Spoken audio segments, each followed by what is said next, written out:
Oh no, no, no, no, no. We are not going to let everyone get away with this. ATLUS, all the crazy RPG PlayStation fans out there, all of the naysayers, when it comes down to it, we've got to get down to the bottom of this because people tried to sweep this under the rug. We had God of War Ragnarok coming out. We also had the Nintendo Switch sales discussion, Switch Pro. People tried to just ignore what we're going to talk about here, but we're not going to do that here on PlayerEssence. We're going to make sure on this glorious Sunday that I'm recording this video that you guys get the news and the action that we need to talk about. And ATLUS, I know.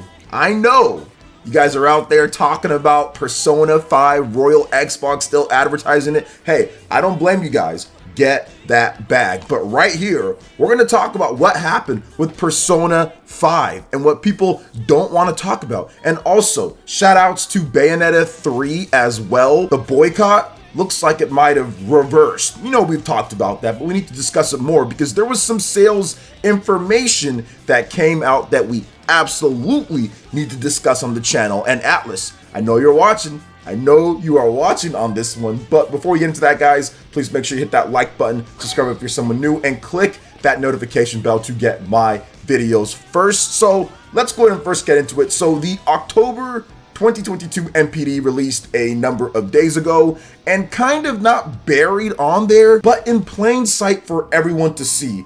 We see that Persona 5 from ATLUS. Persona 5 is 7th best selling game on the list when it comes down to the NPD sales, which was pretty impressive. Now, another thing that we know that most of those game sales was based on the Nintendo Switch. Most of the game sales was based on the Nintendo Switch because the Xbox version did not chart in the top 10 of the Xbox when it comes to Xbox only sales in October, obviously Game Pass, and also with the PlayStation 5, it did not chart in the top 10 either. So the majority of the sales for Persona 5 Royal were on the Nintendo Switch, which makes complete sense because Xbox obviously has the Game Pass deal, and PlayStation, it's already sold. People have already bought the game, and a lot of people weren't going to buy the game again at $60 on PlayStation, and your save data doesn't carry over. There's no free upgrade. I mean, PlayStation fans are not going to sit there and go out there and buy it in droves. Heck, I didn't buy it on the PlayStation. I already bought the game twice before on PS4, and then I also bought Royal again to play on my PS5, but there was no PS5 upgrade back then, so it makes complete sense. But we're going to talk about how ATLUS cannot ignore these incredible results. The fact that one version of the game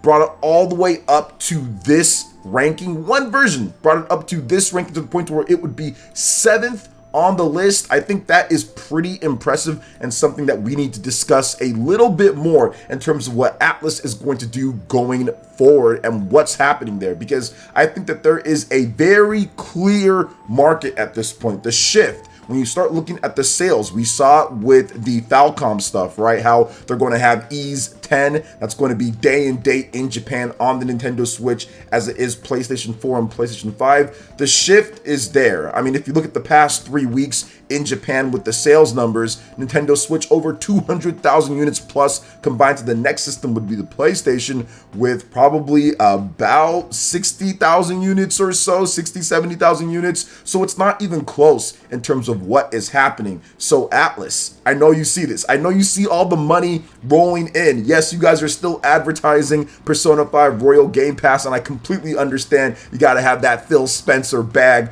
ready to go advertise it. That's part of the deal. But I know you guys are sitting back like, goodness gracious. Look at all of these Nintendo Switch owners going out there and buying Persona 5 for $60. Imagine, just think for a second if you guys put out a big Persona experience day and date on Nintendo hardware, not just the Nintendo Switch, because we know that Nintendo Switch is on its way out. There will be a new system within the next couple of years. So if you launch your Persona experience on the next Nintendo system, the mindset in terms of people buying the Nintendo Switch at this point is completely different from what we've seen in the past from other Nintendo systems. This is the most RP driven that Nintendo home console has been since like the Super Nintendo days. I can't think of another system, home console, that Nintendo has been able to drive this much RPG engagement with. Now, we've had the DS, the 3DS, the handheld systems, but even if you look at the sales numbers of a lot of those games outside of the biggest games out there, it wasn't like it is with the Nintendo Switch. I mean, you even see stuff like Mario plus Rabbids getting in on the top charts. Obviously, Pokemon's always there. Xenoblade Chronicles 3 was there. Astral Chain was there. Game after game, RPG after RPG does incredibly well on the NPD charts, charting, selling millions of copies. We're seeing a complete shift, or at least we've seen a complete shift from how it used to be, where PlayStation usually gets all of the RPGs and those sell the best there, and everywhere else not so much. But now at this point, you're seeing certain PlayStation games like Elden Ring, certain big ones still do really well, but the smaller ones actually have more of a tipping balance over to the Nintendo Switch at this point. We're seeing it with Ease, we're seeing it with Atelier. Games that used to be sell more on PlayStation are now selling more on Nintendo platforms, Nintendo Switch to be exact, and I'm guessing it's because of the unique mix of the hybrid. You have the home play, then also on the go, so it makes sense, right? Especially for Japan, and I think just people here in the US as well, or just anywhere you want to play your RPGs anywhere, because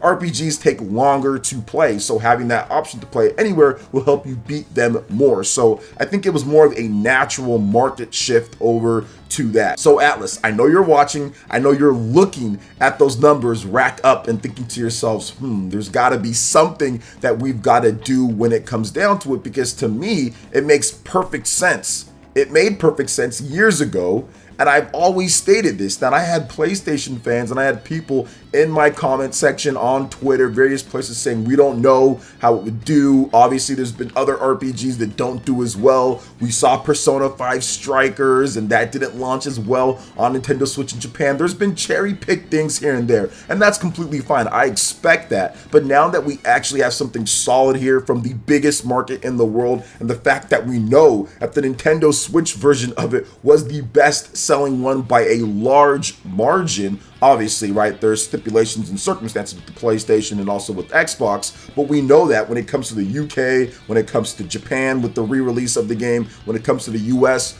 obviously Persona 5 gathered huge interest, and even when the game launched on the eShop, it was in the top 5 in sales. It's still in the top 20. We know at this point that there is large and significant demand for Persona on a Nintendo platform. There was always questions before in the past. People would literally question this and say, oh, we're not really sure and we haven't seen the sales. So now at this point, I think we can all put this to bed when it comes down to, can Persona do incredibly well on Nintendo platforms? Is it a risk? Should it not be on there? I think this completely crushes any of that. And like I said, Atlus, I know you guys are seeing those sales numbers. I know you guys are seeing the response. People have said that, oh, they're port begging, they're crying, they need to put their money where their mouth is. And that's exactly what Nintendo owners did when it came to Persona 5. So very happy to see that. Now, there's one more thing that I want to get into here, and this was a huge, big controversial topic that we covered extensively on the channel. I think maybe a little bit too extensively. At one point in October, I had like, I think 10 videos in a row when it comes to the whole Bayonetta situation, because it kept on evolving. It kept on shape-shifting. It was like a ditto going from one thing to another. So it was crazy to see. Now we're back at it when it comes to the sales of the game and what happened. Did the Helena Taylor boycott work? Well, no, not based off of the numbers, or at least not based off the position chart and what we know right now, because the game for the October NPD was the 9th best-selling game. Now, very similar to Persona 5 Royal on the Nintendo Switch that both came out at the end of the month for October, so a lot of sales wasn't tracked. Bayonetta 3 was even less. And remember, this doesn't include digital sales, what we're going to talk about here. Bayonetta 3 was number 9 on the list. No digital sales. So it seems like the whole controversy and boycott Bayonetta didn't necessarily work if you get to the number 9 position and you don't even include digital sales. Now, we still have to wait and see long term, but I always felt that Bayonetta is a game, it's not going to blow the roof off when it comes to sales, and all the Boycott did, what Helena Taylor and everything, it just raised awareness of the game, especially when it was found out that she wasn't completely forthcoming with exactly how much she was being offered, and she kind of manipulated things for sympathy at one point. So I think that even more people maybe went out there and got it, but even if that didn't happen, Bayonetta was still going to be a stable type of game that probably debuted in the top 15 or so of the charts, because people had been waiting for it. It's been a long time since the last games came out. It was one of the first major new reveals for the Nintendo Switch in that first year that was announced that's coming, and it took all these years, so I think it was going to do good no matter what. But once again, the Boycott flops, the Boycott fails in my opinion so far. People have talked about boycotts. This is something that we hear so much. We see people posture online and go out there and raise their digital fist and say, we're going to rally against this thing, and then support something else that's just like 10 times worse like the next day, or they sit there and be hypocritical about things. And I'm super happy that looking back at all of this, and we see that Bayonetta is right up there, I'm so happy that this didn't work in terms of that ploy, because I'm not exactly sure why everyone on the staff should suffer because one person felt like they got screwed over. Like, I get it, you know, if it was something to where, you know, a lot of people are being affected in a very negative way, but taking shots at the voice actors that are still on there and completely trying to screw over the developers that had nothing to do with it was just the wrong move. It was the wrong move even if she did get screwed over with her pay. One person compared to so many other people, I don't think it's fair to tank everything because one person didn't get what they wanted when it comes to a salary and decided to wait for a couple weeks before the game launched to launch their revenge tour. So to me, it really shouldn't be like that. But I think that seeing Bayonetta do so well so far, and I think that the game will continue. I mean, it's still in the top eShop sales. I know for like the past week or so after it launched, it was the #1 game on the eShop. I think it's going to have an okay Christmas performance, and I think the game is going to have long-term sales, especially when the next Nintendo Switch comes out and maybe there's an update for the game, or maybe it just brute forces it to even run better than what it's at. I think that that game can have long-term sales and success because the game is really good and it's got plenty of content, replay value, all the DLCs built into the game, very similar to Astral Chain, all the little secret things and other stuff. It's all built in. They don't need to release anything else for the game. It's a complete action game. So I feel that Bayonetta is going to have a very long shelf life on the Nintendo Switch, even very similar to Bayonetta 1 and Bayonetta 2 on the Nintendo Switch. Those games didn't completely like rock the house when they launched, but over time they sold and sold and sold and sold, and now we know that Bayonetta 2 is over 1 million units plus on the Nintendo Switch, and that's pretty much at full price for the game